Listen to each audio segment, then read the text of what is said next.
Ang sabi mo, matagal mo nang kakilala si Gani at kasama mo siya sa trabaho. Oo. Bakit mo tinatanong? Nasabi ko na sa'yo lahat ng gusto mong malaman, di ba?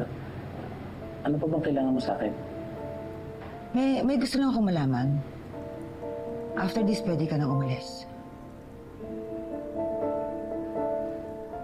Curious lang ako.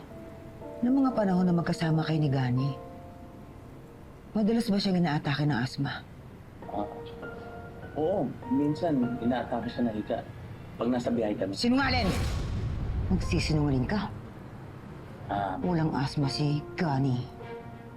pasensya na, Mayumi. Baka hinahanap na ako sa akin. Upo ka. Go!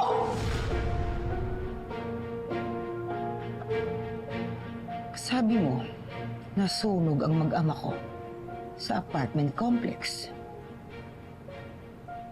Pero may nakapagsabi sa akin na ang lugar na yon ay dating shelter ng matatanda. Baka dun sa shelter nakitira si Gani at ang anak mo. Sinungaling ko! Sinungaling ko! Ano? Totoo bang nasunog yung mag-ama ko? Totoo bang namatay sila? Pasensya na, Mayumi. Binayaran lang ako para magsinungaling. Hindi ko talaga kilala si Gani. Sino nag-utos sa'yo? Para lokohin ako! Sino?